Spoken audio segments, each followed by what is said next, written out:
Boa tarde, gente. Bem-vindos novamente. Nós estamos dando sequência, então, às atividades do mini-curso Fontes Históricas de Produção do Conhecimento, uma atividade do Centro de Pesquisa e Documentação Histórica da UFAL, participando das atividades da Semana de Extensão e Cultura da UFAL. Estão ocorrendo hoje e amanhã, né? Aí na universidade.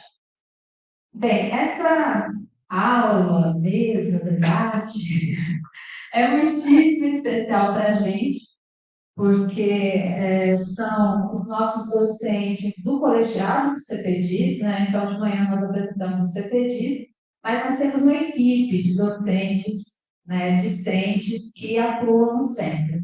E os professores, professora Aniette, professora Inês, professor Anderson, são membros, né, do CPDIS, e trabalham, ajudam a gente a lidar com os nossos projetos e nossas atividades. Então, essa mesa ela é intitulada Memória, História e Patrimônio Documental, que é uma linha de pesquisa do CPDIS. Então, o CPDIS é um centro de pesquisa, nós temos duas linhas de pesquisa. Essa, né, História, Memória e Patrimônio Documental, e a linha Fontes Históricas e Produção de Conhecimento, que vai ser o debate de amanhã, ok? Então, assim, não preparei uma apresentação formal dos professores, né, porque a gente está muito em casa, mas eu vou passar a palavra já para a mesa e a gente vai para fazer, né, a dinâmica, né? Eles vão falar para a gente vai ter uma aula e depois a gente vai abrir então para o debate, para questões. Aproveitem, anotem, né, para a gente poder conversar depois e aproveitar muito. Bom?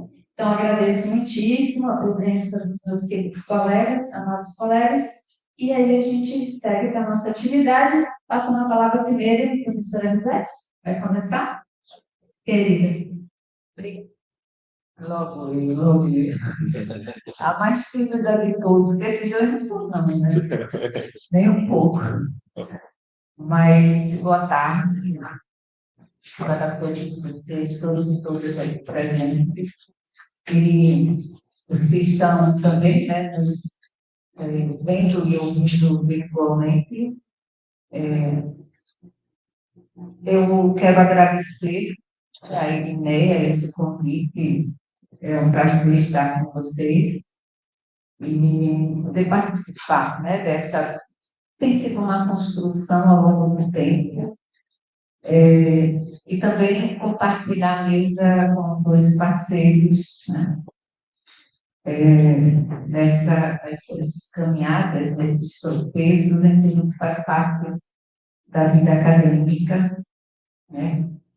Então, eu preparei uma fala porque eu me disperso quando eu não tenho uma textualidade.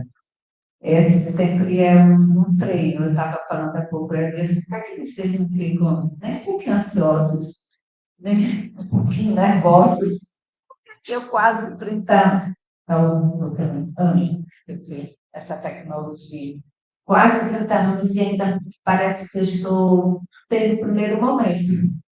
Sempre fico nervosa, não sei explicar, né? Mas eu creio que é temperamento mesmo também, né? A timidez não é uma questão de insegurança apenas, mas é uma questão também de temperamento, de maneira de ser, né? Dos caminhos que você vai trilhando por aí na vida, né? Enfim, mas é isso. Eu vou começar eu intitulei, e talvez vocês se estranhem, a minha fala de caçoar. Miríades de memórias. Vocês sabem o que é o caçoar? Uhum. Aquele cesto, né, de cipó trançado e que se colocava, né, nos ombros dos jefes, né, enfim, para transportar vários objetos e mercadorias, etc. e tal, né? E assim muitas coisas diversas, né? Diferentes lugares e cantos dos espaços, né? Principalmente de que a gente mais conhece na nossa experiência aqui no Nordeste. E tem uma epígrafe que eu encontrei, assim, já no final, que eu estava fechando, que eu achei que ela pode esclarecer um pouco mais assim, a metáfora do título, né? Que é assim, diz assim, e olhei e vi a voz de muitos anjos ao redor do trono, e dos seres viventes e dos anciãos. E o número deles era miríades de miríades, milhares de milhares. É uma, é uma citação do Apocalipse. Bem, então eu vou entre ler e entreolhar com vocês todos. Como eu falei para vocês, eu vou lendo porque é a forma também de eu não me perder nesse trajeto de exposição do que.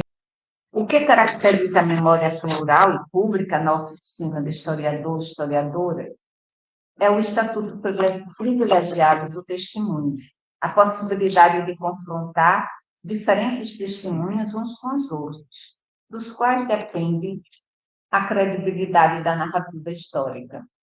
Existem diferentes passados presentes, tantos quantos os diferentes grupos sociais, étnicos e religiosos existentes na sociedade alagoana brasileira.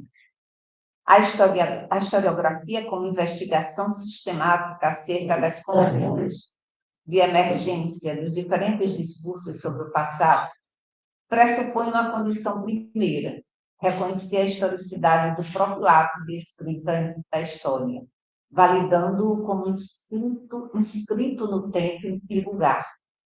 A historiografia sempre esteve vinculada a um trabalho de memória, submetendo o passado a uma narrativa de identidade disciplinar. Uma memória que, em seu ordenamento narrativo, ao mesmo tempo dá a ver e silencia, condicionando invariavelmente a percepção de seus herdeiros a respeito do passado. O historiador, uma citação de Ivan Sina, do livro História Geral da África, né, em particular, o texto A Tradição Oral e Sua Metodologia. Abre aspas. O historiador deve, portanto, aprender a trabalhar mais lentamente, refletir, para embrenhar-se numa representação coletiva, já que o corpus da tradição é a memória coletiva de uma sociedade que se explica a si mesma.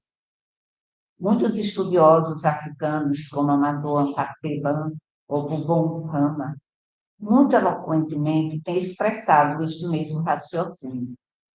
O historiador deve iniciar-se, primeiramente, nos modos de pensar da sociedade oral, antes de interpretar suas tradições. Fecha-se. O exame do funcionamento interno de cada um dos discursos sustentados é imprescindível. Enno Traverso, historiador italiano, afirma que os historiadores pertencem a um dos modos memoriais possíveis, um modo específico, sublinhemos, do lado do pensamento crítico. Constatar que os historiadores e historiadoras do passado formulam desejos, temores e projetos é fraturar o determinismo histórico, reintroduzindo retrospectivamente a contingência na história. Assim sendo esta prospecção e grata pela escuta.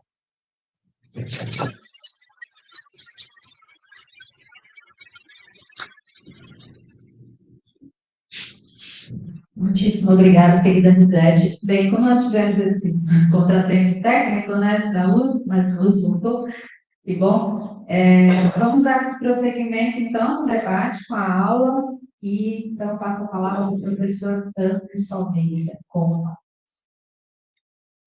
Você conseguiu aqui? Não, deixa eu focar. Sem cuidar, Quer que ajude agora?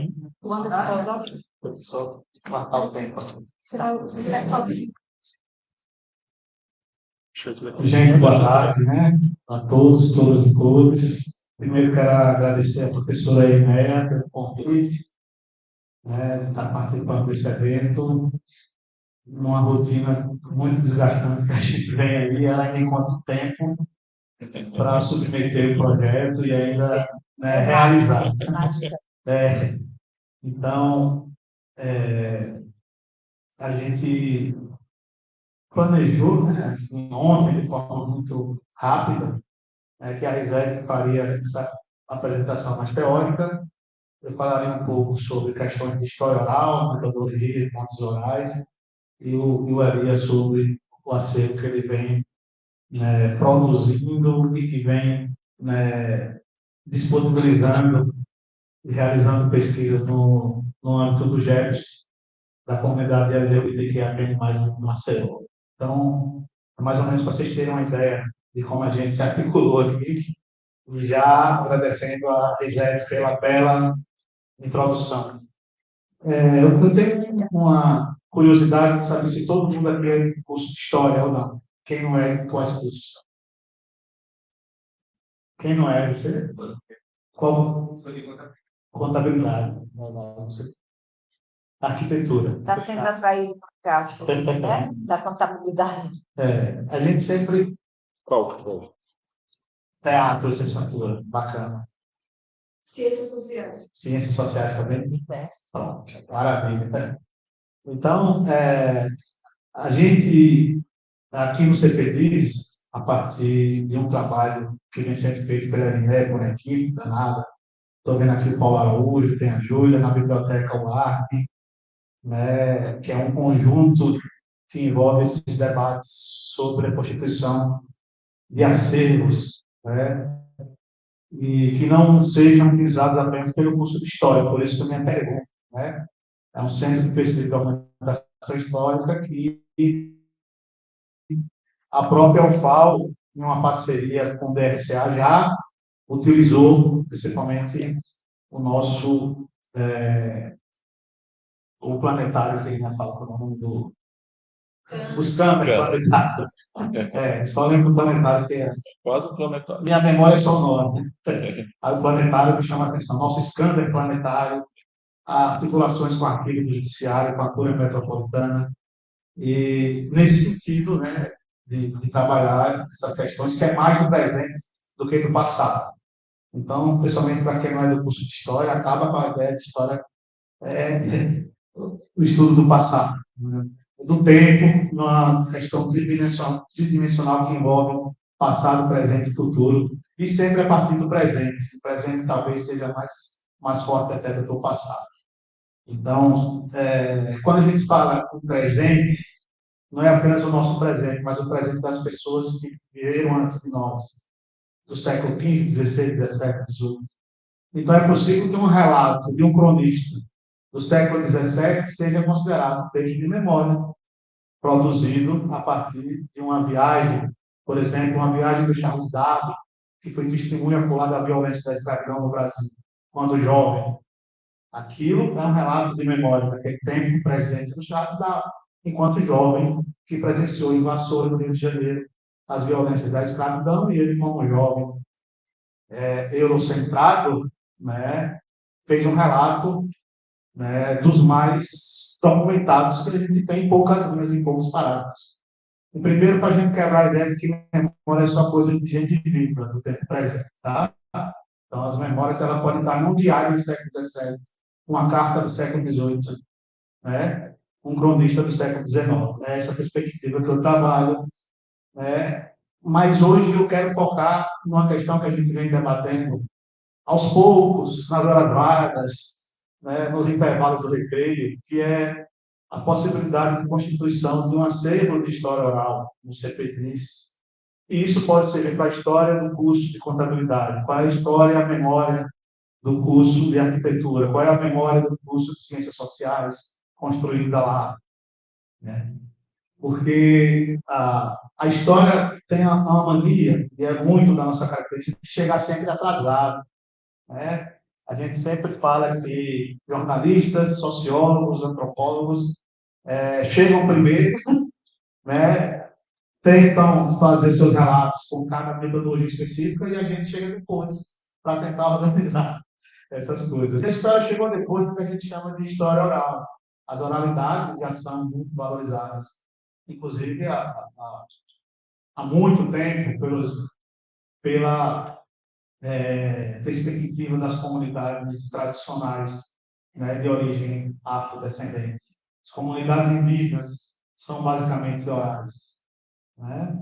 E a gente, numa perspectiva, numa epistemologia eurocentrada, praticamente, né, só a partir da década de 80 do século passado, que a história, do ponto de vista, né, que a gente chama de história ocidentalizada, começa a perder um pouco a vergonha de considerar a oralidade também uma fonte, que, como a Risete mencionou aqui alguns autores, também um documento, um rastro, um vestígio, que a partir de uma determinada metodologia pode ser considerado, né, como importante para o trabalho dos historiadores e das historiadoras, né?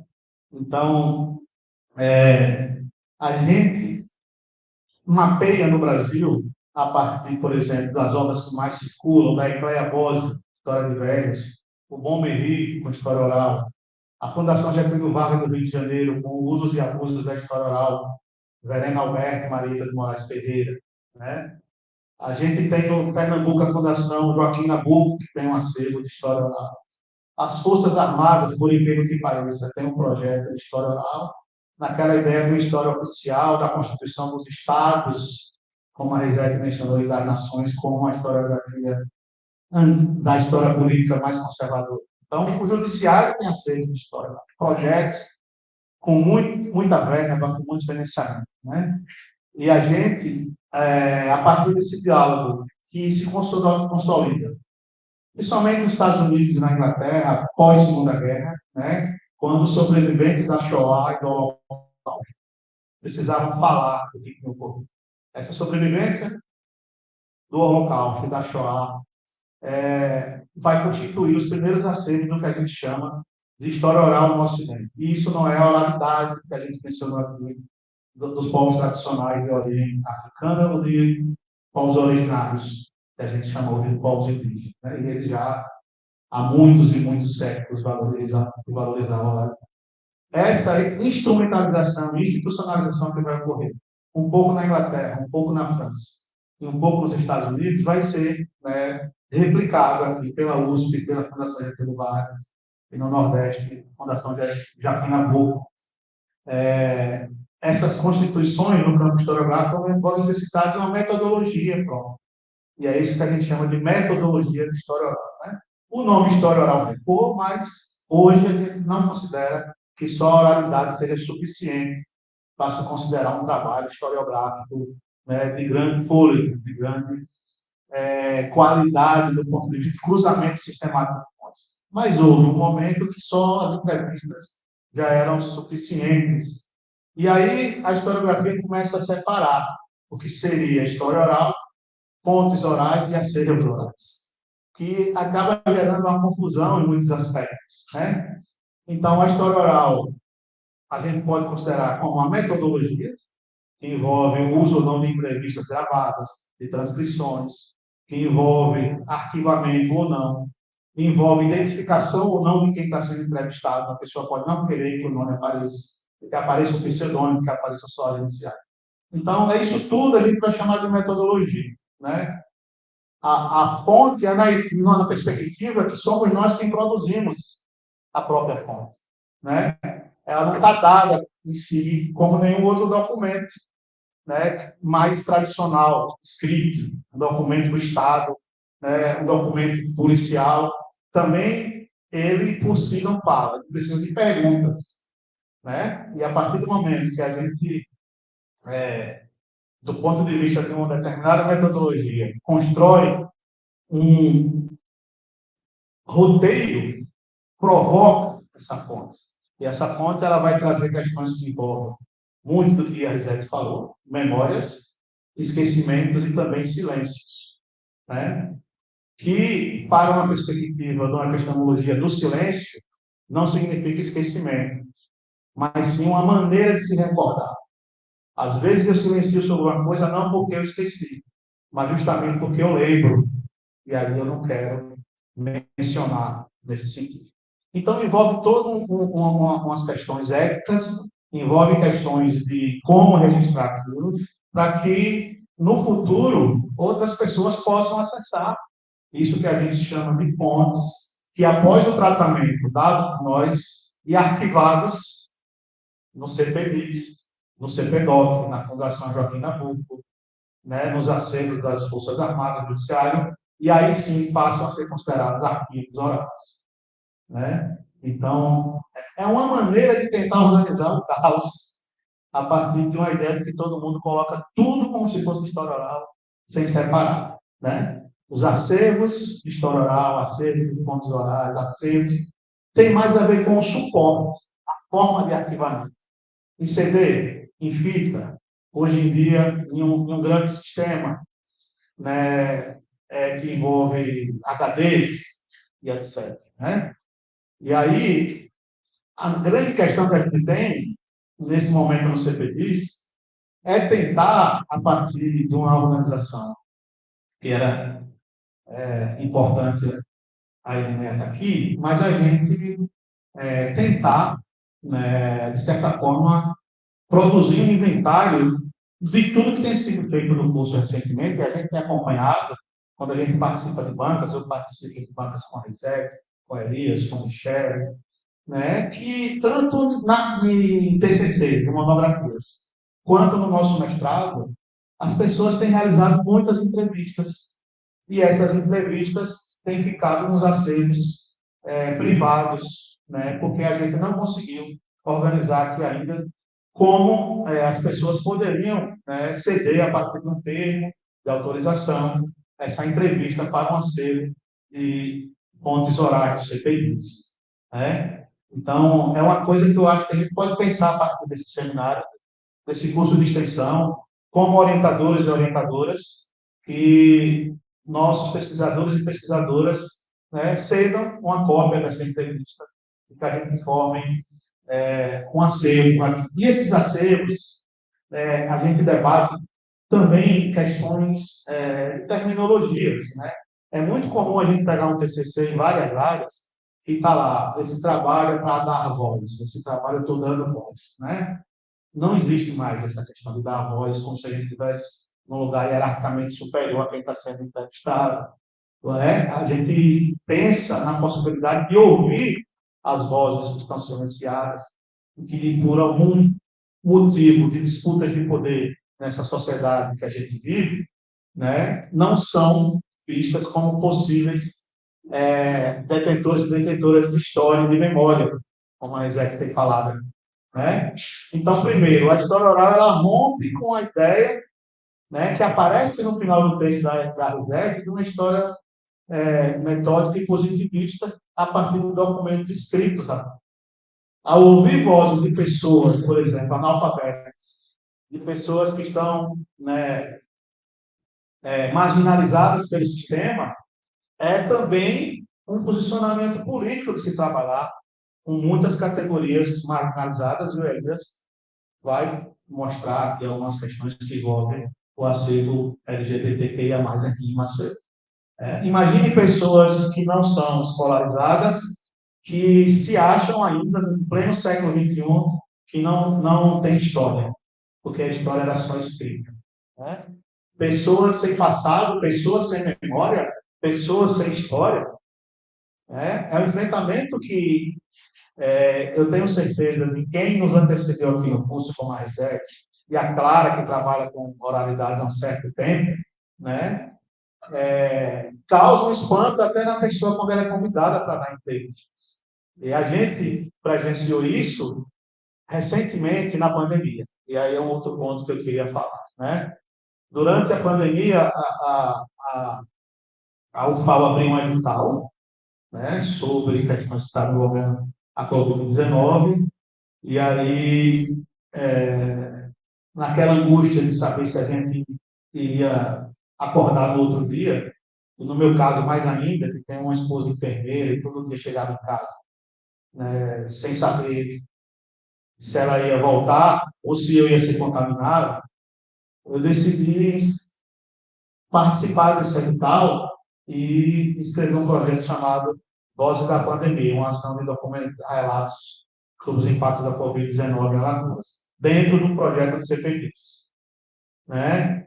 Esse projeto ele foi abraçado pelo Memorial Pontes de Piranga, da Justiça do Trabalho. Nós entrevistamos a mãe Vera, e depois a mãe Vera faleceu. É outra questão que envolve muita urgência de fazer entrevistas. A gente entrevistou 3 estudantes aqui no período, né, que foi o Anderson Bernardo, o Alcides, que está aqui de volta no curso de licenciatura, e a Ione Celeste.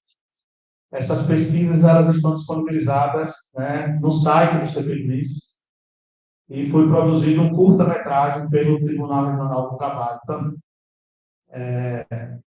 Recentemente, eu dei uma entrevista com o Wagner William, que é um jornalista, que publicou a biografia do Marechal Lott e da Maria Tereza, a esposa do João Goulart, Uma Mulher Vestida de Silêncio. O título belíssimo, né?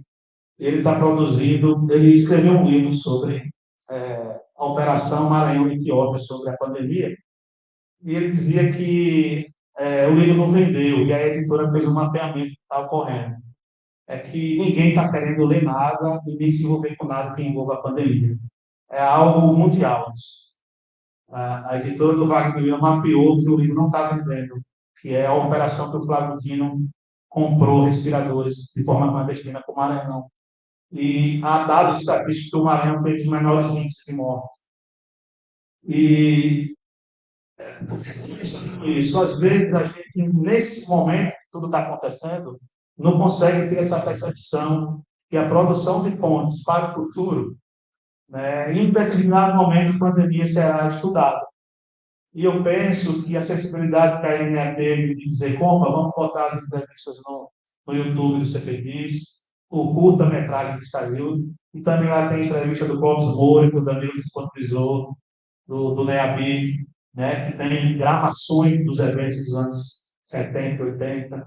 Né? Eu acho que é um compromisso do CPDIS, e daqui para frente, aí fazendo uma autocrítica também pelo corre do dia a dia. Quando você sai daqui, eu falava da necessidade da gente constituir um acervo de entrevistas de história oral do CPDIS. Né? E nesse livro aqui, também uma entrevista produzida durante a pandemia, o João Jerônimo da Silva, ele mora em Coqueiro Seco. Ele foi marinheiro em 64, expulso pelo golpe, foi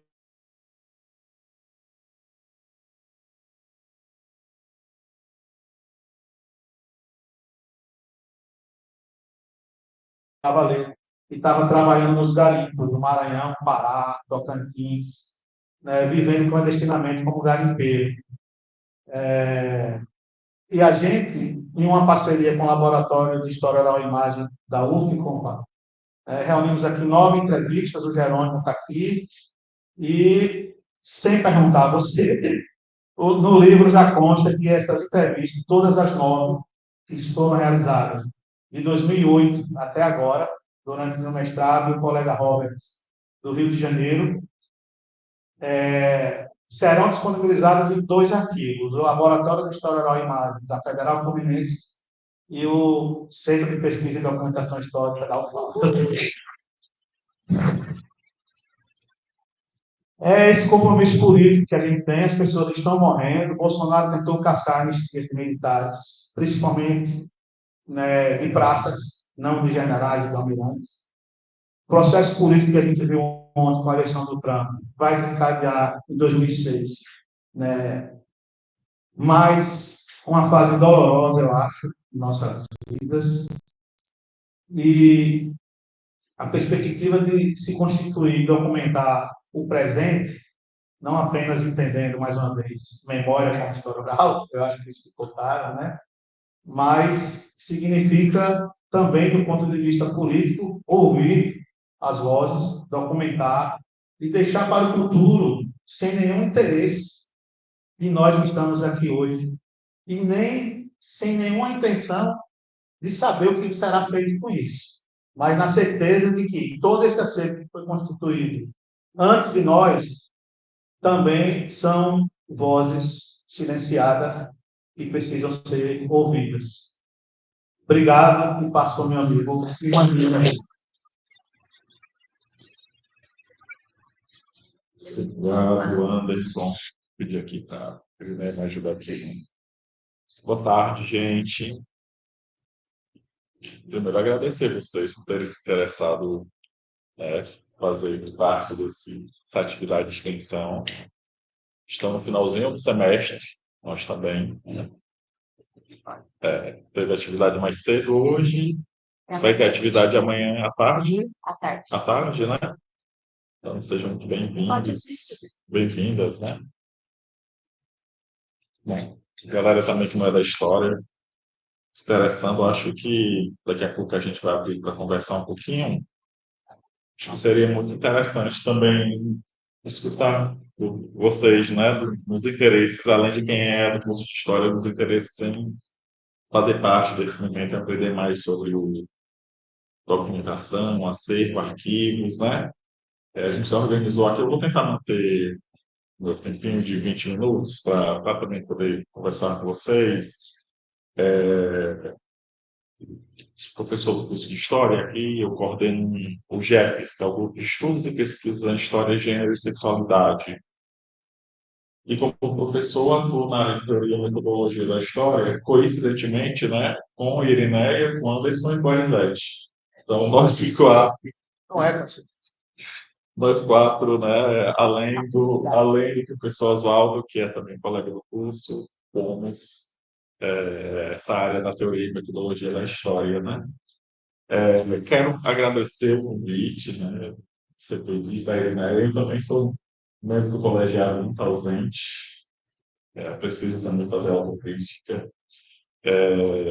E parabenizar a Irineia, Paulo, Júlia, que estão nessa composição do CPDIS pela publicação do guia, né? Eu acho, não sei se vocês que estão aqui à tarde já acessaram o guia do CPDIS, e o guia, eu acho que ele cumpre com um papel que é extremamente importante em se tratando de um centro de documentação, que é de fazer a divulgação daquilo que efetivamente compõe o acervo, né, do centro de documentação. Então, nós que fazemos o GEP, estão aqui a Armin e Paulo, ah, nós atuamos na pesquisa, assim como o CPDIS, né, na tentativa de sistematizar e organizar a documentação que conseguimos pesquisar, assim, né, como o CPDIS, e fazemos essa sistematização através das publicações, dos textos, dos trabalhos de conclusão de curso, de livros, né? Tentamos conservar essa documentação, né, no caso do CPDIS, sobretudo uma documentação física, que eu sei que hoje pela manhã teve uma visita ao centro, né, não sei se vocês à tarde conhecem, mas fica aqui, né, ao lado. E há, por uma série de circunstâncias, sobretudo ligadas aos recursos, né, financeiros e ao tempo, né, uma dificuldade de disponibilizarmos, seja de um modo digital, toda essa documentação, né, tem sido atualmente a grande batalha de Irineia, né, de ter a possibilidade que essa documentação possa ser digitalizada e possa ser consultada. Isso acontece com os centros importantes, né, de documentação do Brasil, e certamente você pedir daqui a pouco, né? Eu acho que o guia é um importante instrumento nesse caminho da divulgação, né, e da publicização daquilo que, né, o CPDIS tem feito há quanto tempo, há quantos anos? Também. Desde 2009. Então, é um centro, né, de Anderson e Irineia, Oswaldo também contribuíram bastante para essa composição que vai se reconfigurando, né, ao longo dessas décadas. Então, ou seja, como a Marisete e Anderson já colocaram nas falas anteriores, né, deles, sem esse trabalho de pesquisa, de organização, de conservação, de sistematização, nós não conseguimos contar determinadas histórias, não é? Ah, Portanto, certas histórias não são contadas não porque os eventos ou personagens estejam ausentes daquilo que hoje nós chamamos de passado, ou porque não tenham registros e vestígios ou rastros, né? Como a Risete colocou na fala dela, mas porque, por uma série de relações de poder que envolvem, inclusive, né, investimentos financeiros, determinados arquivos e determinadas fontes não conseguem, né, chegar, seja nesse momento da conservação, da preservação, da sistematização e da divulgação. Então, acho que o CPDIS, né, ele tem se aberto para essa diversidade de fontes de histórias. E aí eu penso que essa proposta que Anderson, né, coloca, uma vez que as fontes orais têm sido bastante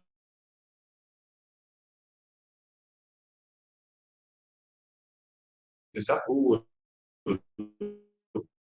programa de pós-graduação, né, os tipos.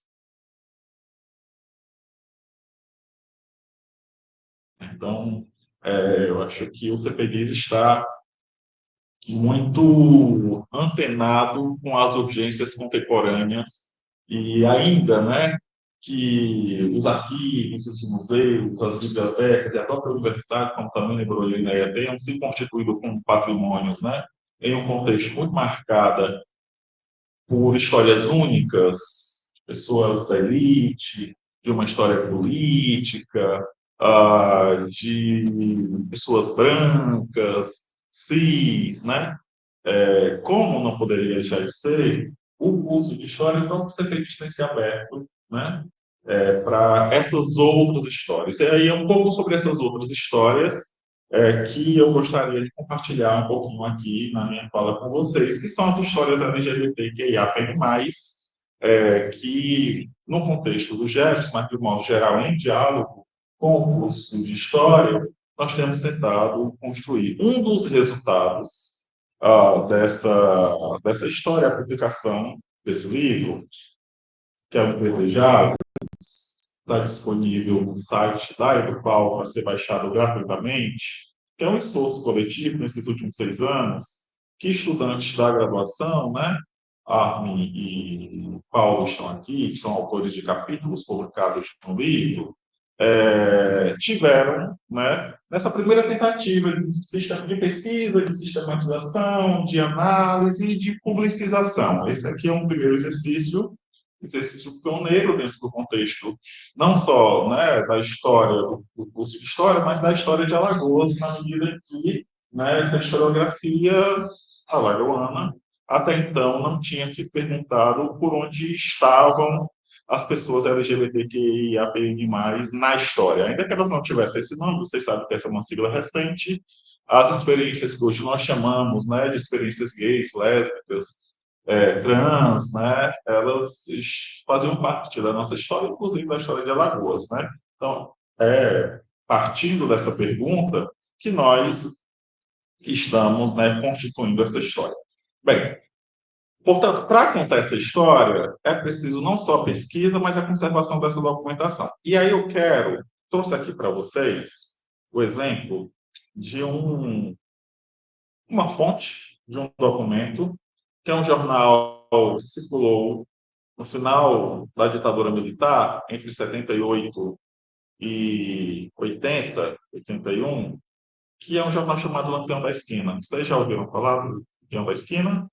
Jornal Lampião da Esquina. O jornal Lampião da Esquina, ele é o primeiro jornal de circulação nacional feito por homens gays, sobretudo, né? Homens cis gays, Rio de Janeiro e São Paulo. E aí eu ganhei, quando estava fazendo o meu doutorado sobre a escravagismo em Fortaleza, uma parte da coleção do jornal Lampião da Esquina, que ele está aqui, depois a gente pode circular aí entre vocês. E aí eu estou doando para o CPDIS, né?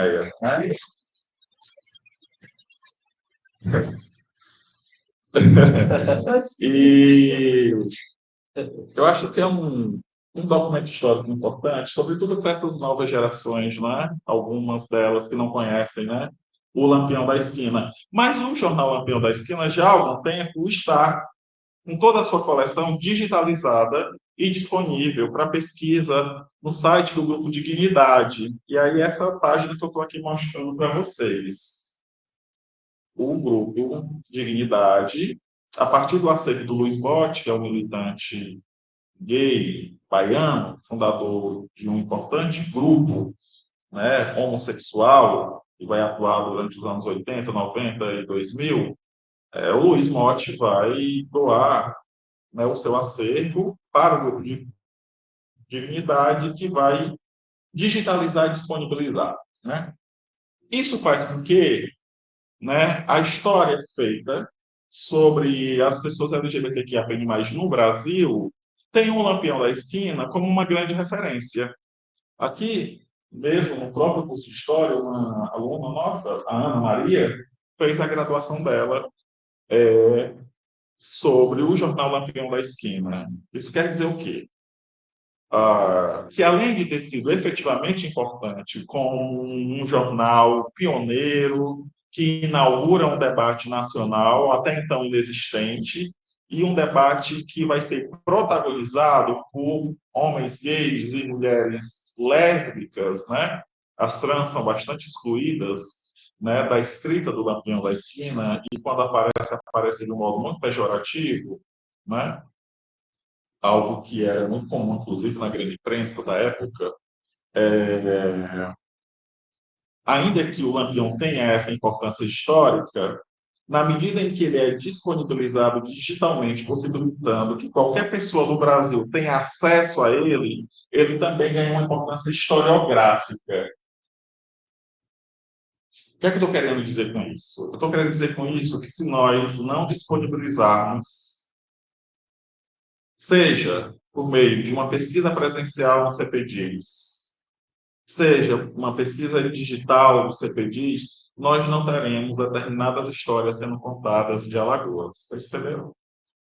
Então, as histórias que são contadas e que ganham visibilidade, elas não são, a priori, as histórias mais importantes ou mais relevantes, ou aquelas que, de um outro modo, se não fosse contada, nós não teríamos história.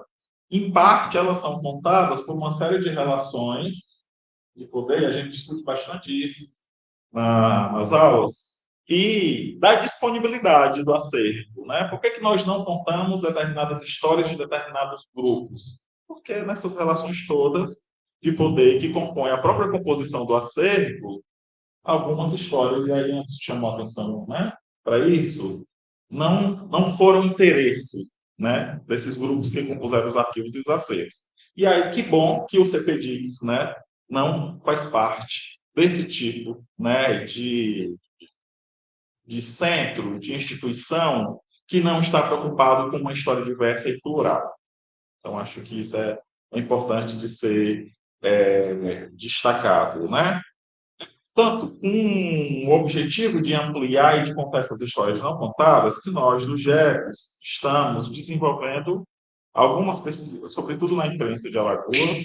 Esse é um livro, né, que se concentra numa análise dos dois jornais de Alagoas, que circularam na segunda metade do século XX, que é o Jornal de Alagoas e a Gazeta de Alagoas, que não estão digitalizados, que estão, né, conservados em condições muito precarizadas na Biblioteca Pública de Alagoas, que fica no centro. Só pensando em 16 pessoais dos professores, né? Os seus textos e referências que ordenam aí uma linha de pensamento.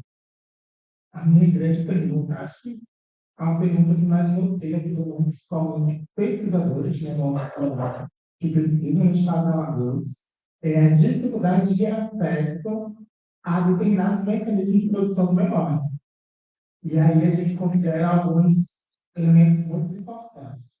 A própria logística do Instituto Histórico e Geográfico de Alagoas, que aí, para quem não é pesquisador de universidade, então essa pessoa precisa pagar uma taxa para pesquisar, somente para ter acesso ao que eles têm disponíveis digitalizados.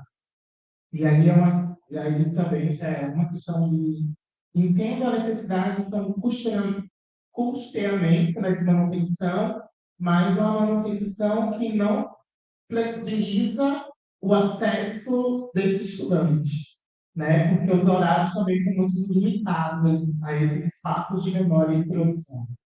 E aí a gente pode ter uma grande crítica à metade dos museus do estado de Alagoas, principalmente os que estão localizados no Jaraguá, né? Tem alguns espaços importantes do qual a gente não consegue acessar, porque quando a gente vai lá, principalmente os horários comerciais estão fechados, ou não tem nenhuma pessoa que consiga nos orientar a gestão do lugar.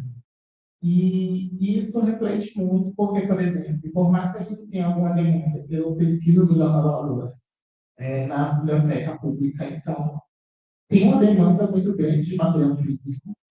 E aí a gente encontra uma série de particularidades que a gente sabe que foi um despreparo técnico que estava tentando, de alguma maneira, dar conta do que tinha. Então, dentro do Jornal da Alagoas, a gente vai ter muita interferência de outras páginas de jornais que não acompanham o Jornal da Alagoas, ou a gente tem algumas edições do jornal onde a ordem está totalmente invertida da realização. E vamos ter também uma série de páginas do jornal que estão literalmente rasgadas. Algumas a gente pegando as mensagens na nossa mão. Isso também é uma crítica ao próprio arquivo público do Alagoas. Tem documentações que a gente sabe que são essenciais e que a gente não consegue ter acesso porque são documentações que não estão lá engavetadas porque não tem condições de ter. E aí a gente reflete muito do que é a própria preocupação do Estado na ideia de manter essas memórias.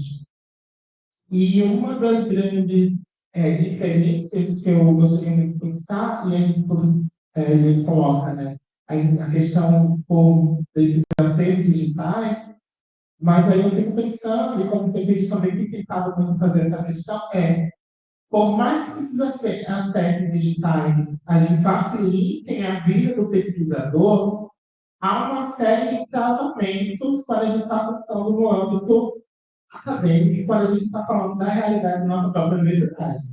Onde é que estão esses recursos para essas zonas de produção?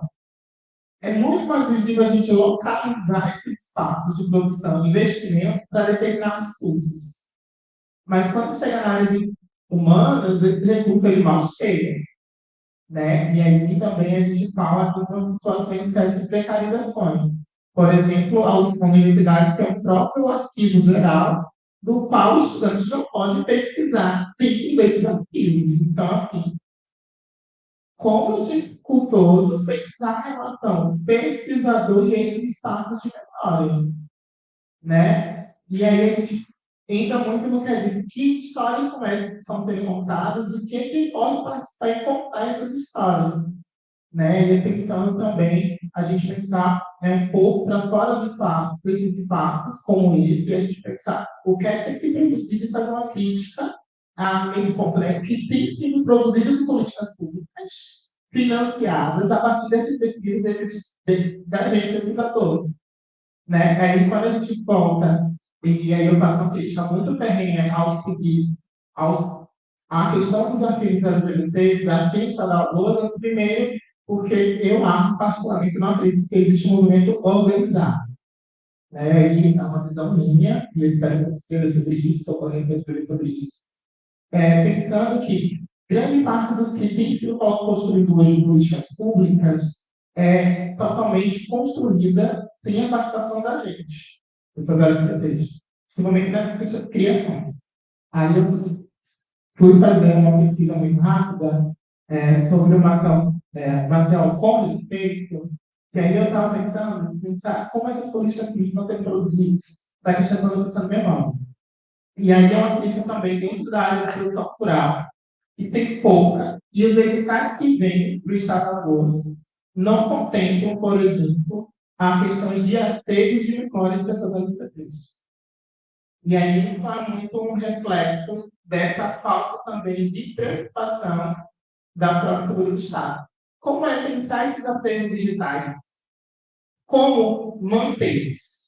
Porque é muito fácil a gente hoje em dia jogar uma pessoa no Drive e aí a gente compartilha muito de Drive. Outra coisa é a gente criar também esses acervos de memória em outras instituições. quais são os entraves e os desafios, e como a gente pode, em algum momento, ser ratos de editais e tentar costurar o que a gente consegue encontrar de brecha para a manutenção desses. Vamos fazer rodada aqui, Paulo. Como normalmente eu posso fazer qualquer pergunta em qualquer contexto, então eu vou dispensar dessa pergunta. Até para dizer que está gravado, e suas perguntas são sempre, né, cabulosas. E vou apresentar para o pessoal, mas a pergunta para você tem logo depois. Professor, toda vez que eu escuto você falar assim, é muito massa, principalmente quando eu estudo, cuidado que chama para as fontes, sabe? E uma das coisas que me marca é que toda vez que você está produzindo, você fala que sente muita dor, principalmente pelo período que você pesquisa.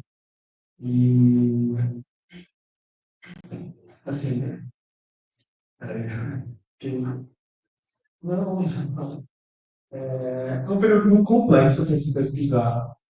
E eu queria perguntar, na verdade, o senhor, e para as pessoas que não são da história, especificamente, entender esse processo, o contato que a gente tem com as fontes e como a gente pode trabalhar ela da forma mais delicada possível. Porque eu, a Armin, e o senhor, e aí mais pessoas que trabalham com computador, a gente tem um cuidado muito grande com a memória, né? Das pessoas, principalmente aquelas pessoas que foram desutilizadas pela história, ou foram apagadas ou assassinadas pela história, vamos dizer assim. E aí eu queria que você falasse um pouco desse cuidado com a fonte, desde o processo de encontrá-la, a trazer ela nas publicações. Eu acho que isso serve para dias também, para você dizer que eu não esqueci você.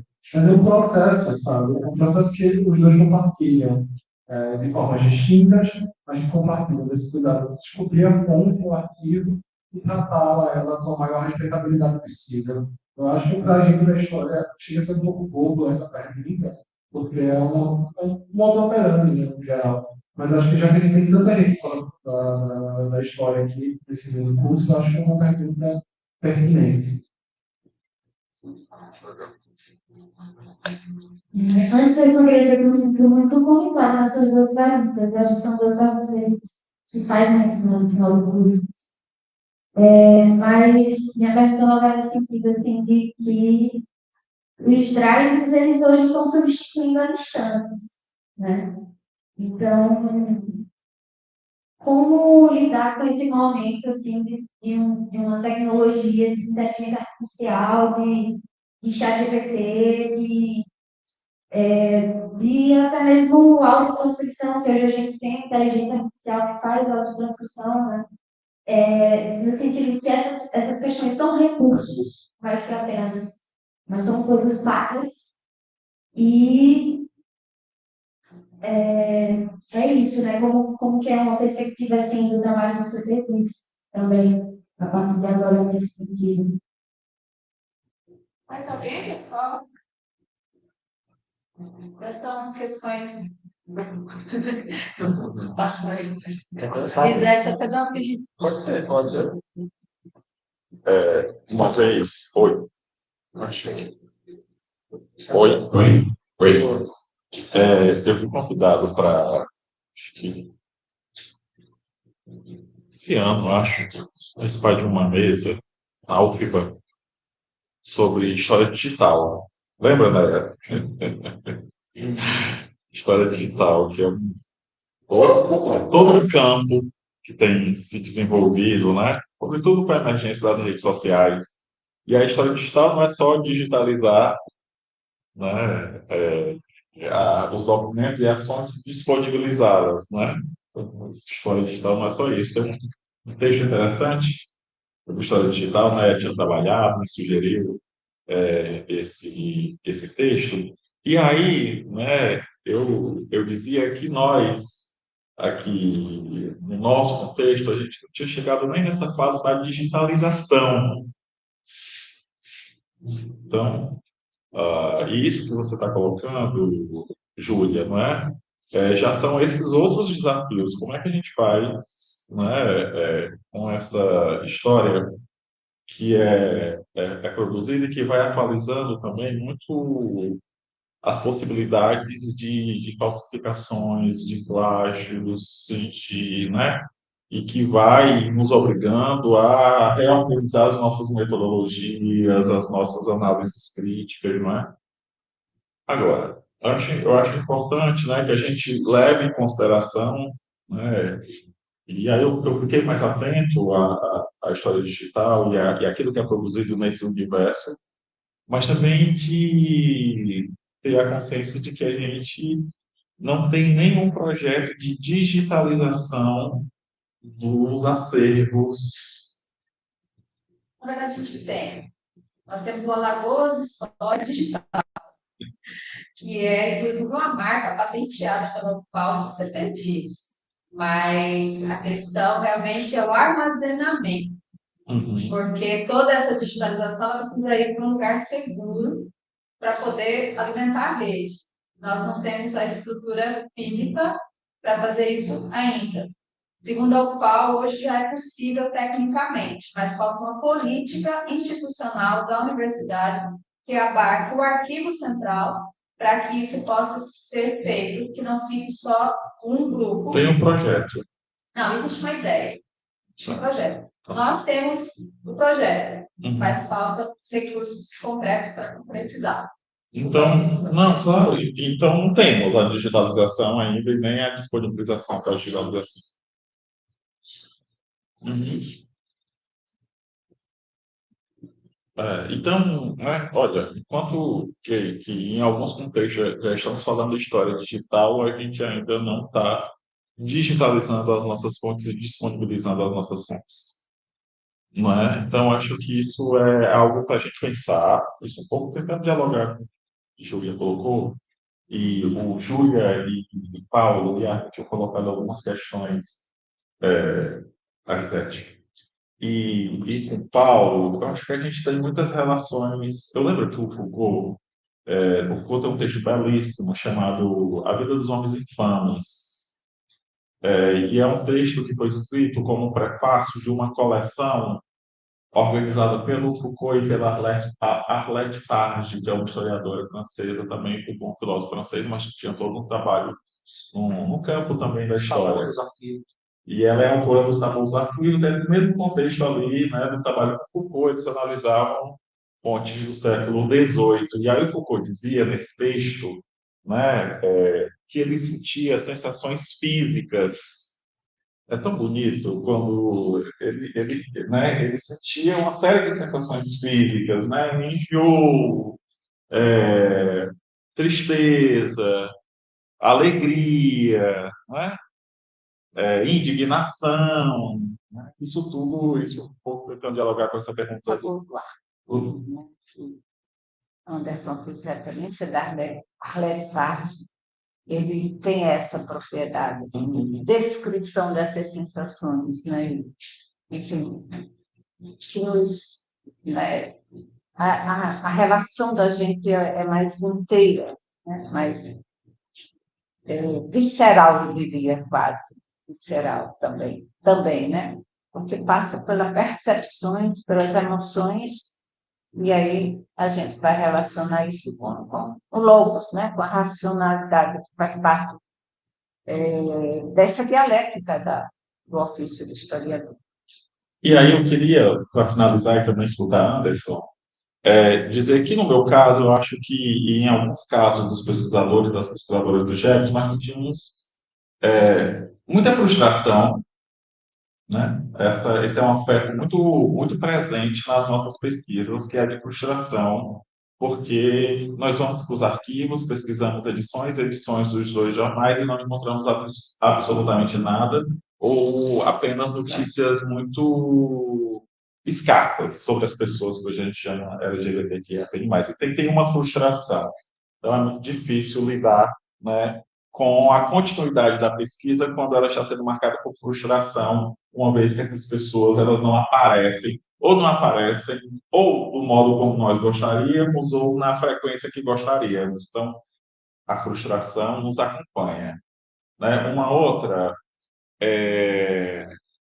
um outro afeto muito presente é o sofrimento, né? É muito comum na fala dos pesquisadores e das pesquisadoras do GEPS uma dificuldade de dar continuidade à pesquisa e de escrever sobre a pesquisa diante do sofrimento que é ter que escrever sobre as violências LGBTQIAPN+, fóbicas, não é? Isso, ao mesmo tempo, para muitas dessas pessoas, assim como foi para mim e é para mim, poder escrever e contar essa história é uma maneira de se fortalecer e, muito entre aspas, de se curar, né? Então, e para ficar com outro afeto muito presente, né, é a paixão, né? A gente faz isso, no final das contas, porque a gente tem paixão, né, pelo que a gente. Mas a paixão também é muito perigosa. Quem se apaixonou, quem está apaixonado, sabe que a paixão é muito perigosa, né? Ela faz muitas vezes com que exista um véu entre a gente e o objeto, né, da paixão, né? Então a gente é sempre mais bonito, sempre mais inteligente, mas, né, depois, às vezes, quando esse véu cai, a gente percebe que não é tão bonito, tão inteligente, tão legal, tão, né?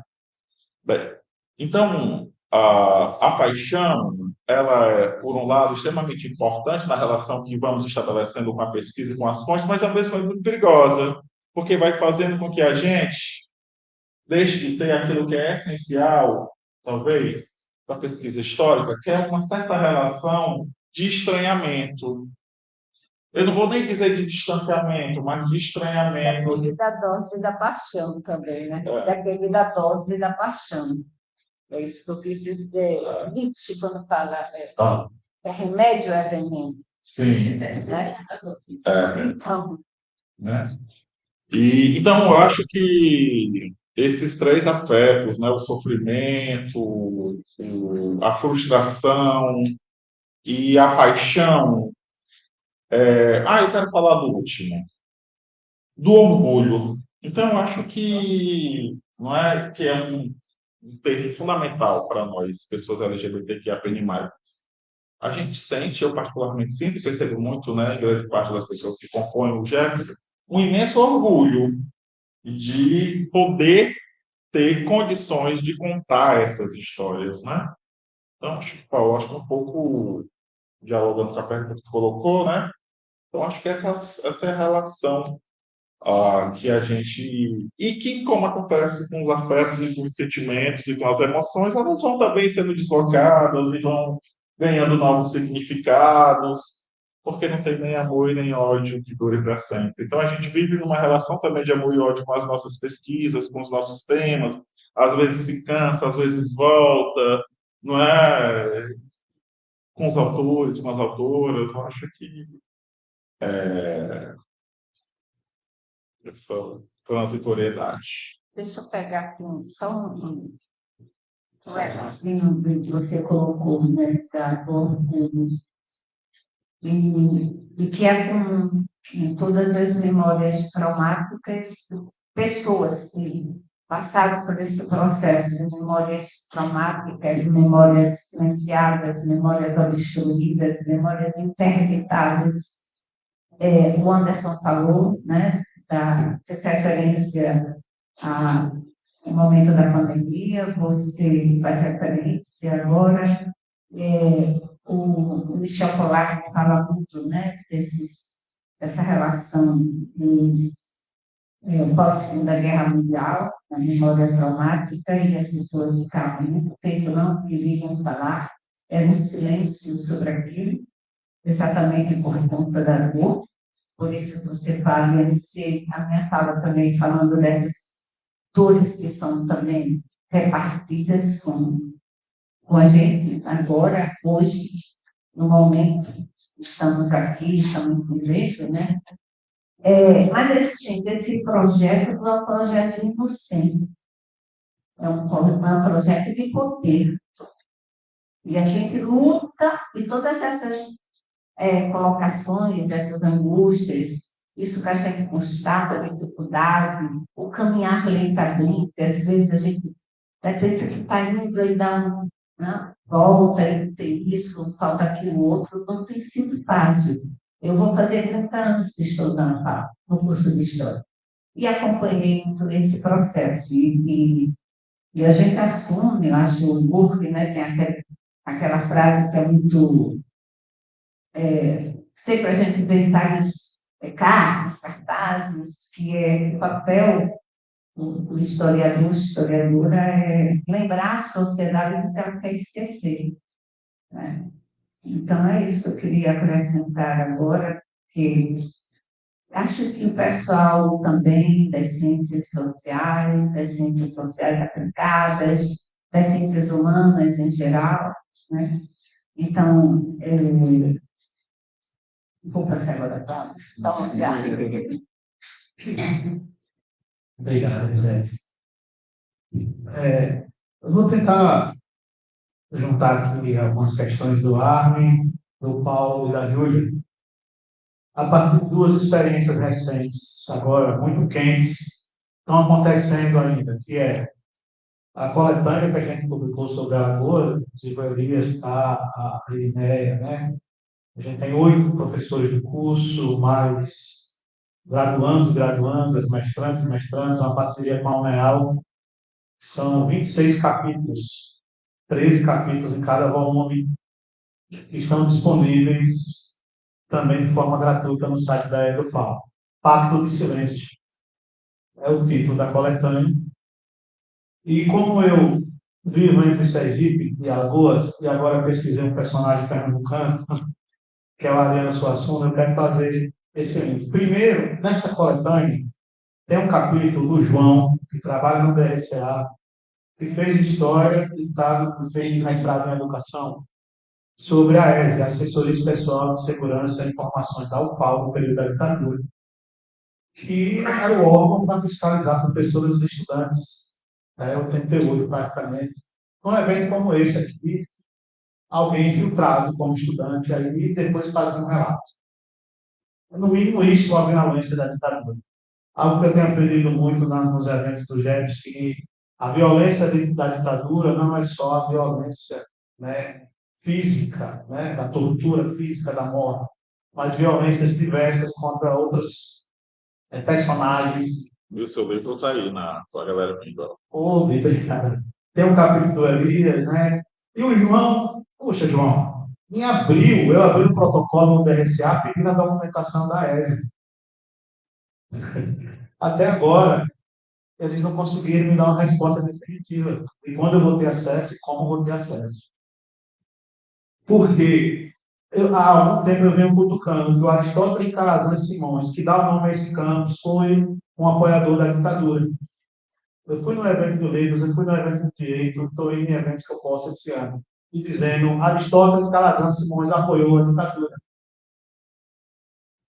E a gente vai mais a fundo nessa história. Todos os 5 reitores do período da ditadura precisam ser investigados.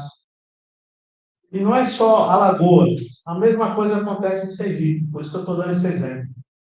Arquivos privados, pessoas que não querem falar, porque no período da ditadura se beneficiaram de banquetes e se lambuzaram.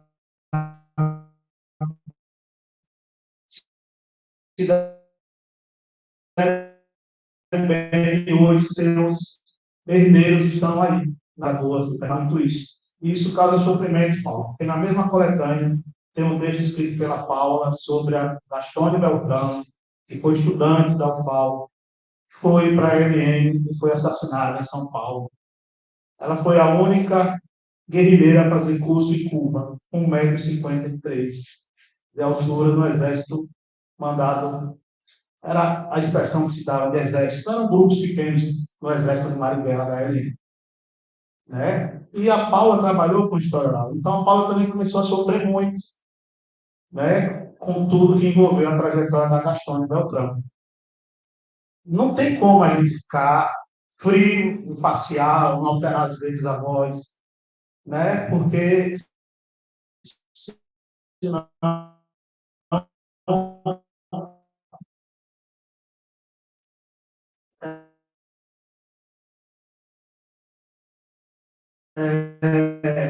não vale a pena. Só fazer isso eu não vou ignar. E recentemente eu vi uma matéria sobre um juiz numa cidade, agora como era aqui, porque ele foi alçado à condição de herói local porque ele tem uma sede privada. de todos os documentos da cidade. E ele salvou esse acervo. Está na RTV, na Gazeta. Eu esqueci o nome da cidade agora. De certa forma, a gente diz assim, caramba, o cara conseguiu salvar a documentação, mas essa documentação não é dele. Da mesma forma que a gente fica, opa, salvou, mas não pode ficar na fazenda dele. Está na fazenda dele. Milhares e milhares e milhares de documentação que provavelmente Pode você ser vai. gravado, pode ficar. Isso é um problema, você só souber seu nome. Eu esqueci agora. Pena que eu esqueci. Porque não é seu o arquivo. O arquivo não é seu. Nem que o Estado comprasse. Nem que o Estado comprasse. Falta uma política institucional de constituição de acervos que tem a ver com problemas fundiários de disputa de terras das comunidades indígenas. Tem a ver com disputas de comunidades quilombolas. Tem a ver com disputas de desvelar ou não as violências do Estado contra a comunidade LGBTQIA+, na ditadura. Que o coronel provavelmente deve estar vivo ainda nisso. Então é isso, Paulo, de angustia. Né? Ou alguém que era tenente na época com 21 anos, 22 anos. Então, é um tipo de período que a gente trabalha que realmente não é fácil. Né? O exemplo que eu queria mencionar de forma geral, e eu vou falar aqui com uma questão muito ética, que tem a ver com a professora, é claro, que aí é que quando a gente não pode, né, desvelar tudo numa perspectiva que eu tenho presente para nós. Eu organizei agora uma coletânea sobre a Ariana Suassuna, muito interessado em saber se ela apoiou ou não o golpe de 64. E aí me leva para trás, me levou para os anos 30, para a morte do pai de Ariano, que é o avô da professora. Né? E aí eu fiz contato com um cara que é avô da Clara. Não, João Suassuna. O Ariano é tio mesmo. A mãe da Clara se chama Beta Coelho. E o Carlos Newton Júnior é um cara que desde jovem estava colado no Ariano, ele tem todo o acervo. Eu estava interessado em quem ia consultar as cartas entre o Ariano e o Paulo Freire.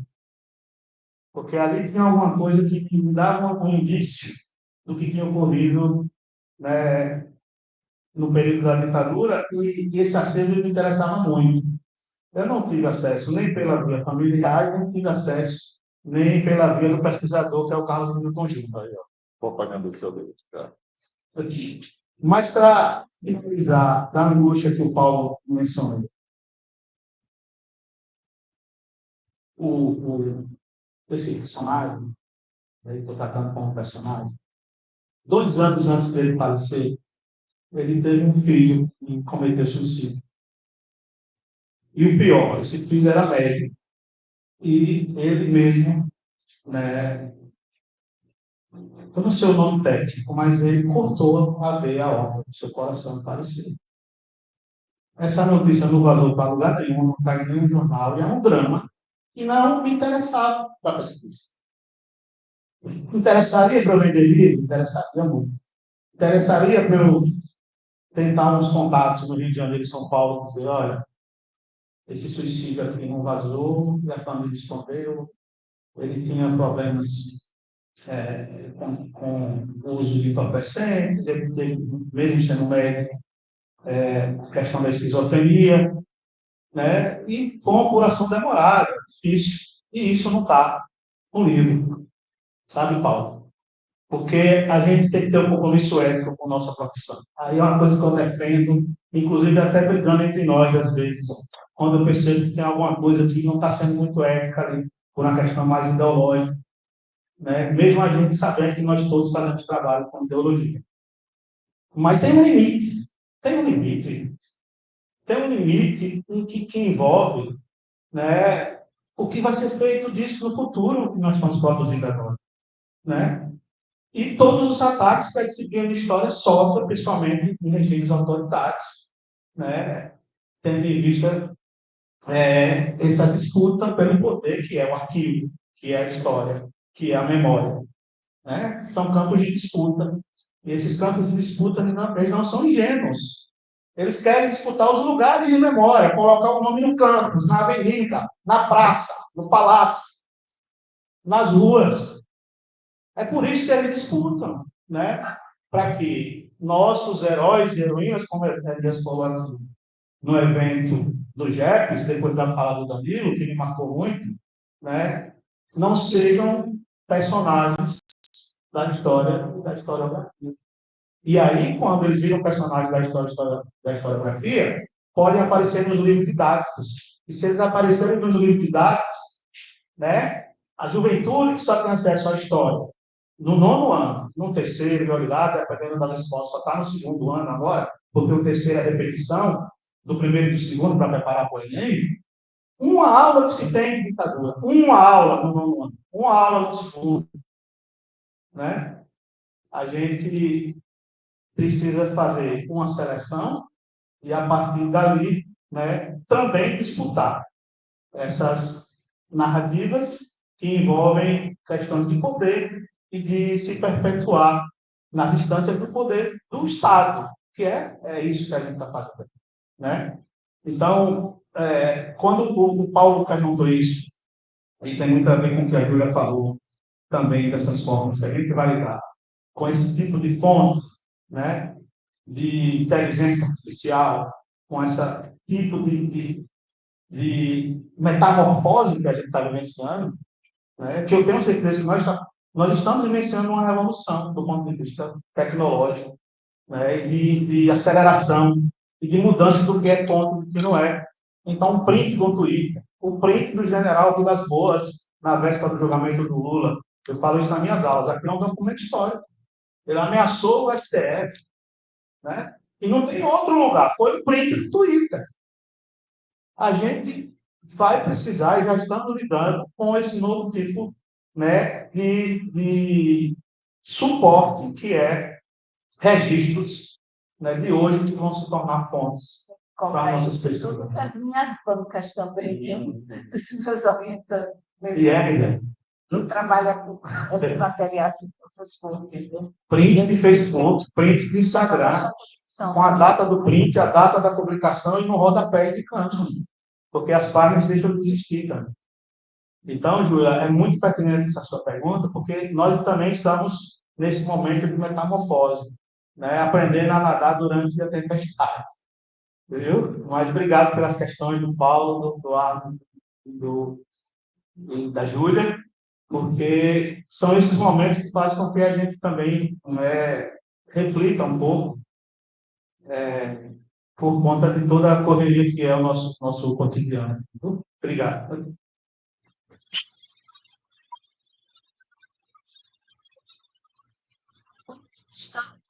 Não vocês que falam. Olha o Pedro ali, o Pedro. Excelente. Bem, pessoal, a gente atingiu o teto, né, proposto pela PROEX para o horário das atividades, mas assim, podemos fazer uma última rodada, se quem se animou aí não fez pergunta na primeira, quiser fazer alguma pergunta ainda, comentários, saudando o professor Pedro Vasconcelos, professor Tarcísio, que é o nosso novo colega, professor fazendo pós-doutorado no nosso programa sobre supervisão de emprego. Damos muitas boas-vindas e agradecer profundamente de coração. Já que assim, professor Anderson vai fazer doação, professor Elias vai fazer doação, vou pedir uma doação para o professor Elias. O seu texto, querida, maravilhoso, que é uma aula mesmo para a gente. Vou colocar tudo nas regras já do Adoro e até. Para a gente disponibilizar no site, né? E aí colocou um material excelente junto com o guia, né? Vai ser muito bom. E a gente está fazendo assim, como falamos muito de memória, a gente está criando também as memórias. Nossa, que é aquela coisa, Carlos Ferreira escreveu aula. A gente tem tanto material de registro dos nossos eventos, das nossas atividades, e a gente ainda não sistematizou isso, fotos de evento, então, de todas as atividades. Esse registro a gente precisa fazer. Né? Doutorado, fez uma régua. É verdade, é verdade. Você não deixa a gente quieta nem um pouco. Júlia sabe, né, Júlia? Olha, eu já tenho palhota e ainda sobra. Mas a gente vai sistematizar mais ainda. Então, interrupção, mas eu quero que a gente também, como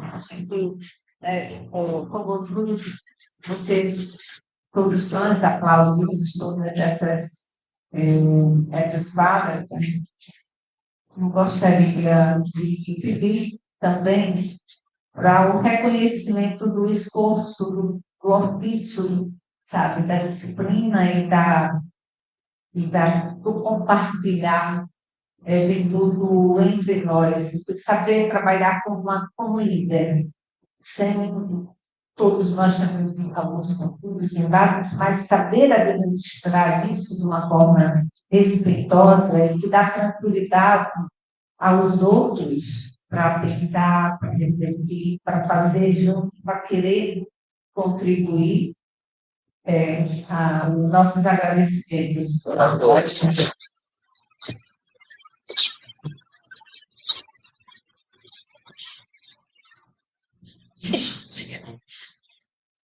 Dissemos muito, mais uma vez. Lembrar que quem ainda não assinou a lista de presença, a lista está ali em cima. Então, quem chegou depois, assine a lista. A pastinha é um brinde, tá? É do ano passado ainda, né? Enfim, deitem e voltem, por favor, amanhã, às 2 horas da tarde aqui. Vai estar a professora Michele Reis, o professor Danilo vai mandar os seus representantes do MEABI e nós vamos fazer a última aula, debatendo aí algumas históricas, produção de conhecimento. Então, muitíssimo obrigada, pessoal. Pessoal, A foto final. Vamos fazer uma fotinha final. Professor Eliane. o mestrado de História está para lançar ali, o edital, e o doutorado, assim. Ah, sim. Para cá, juntar. Vou pedir alguém aqui fora.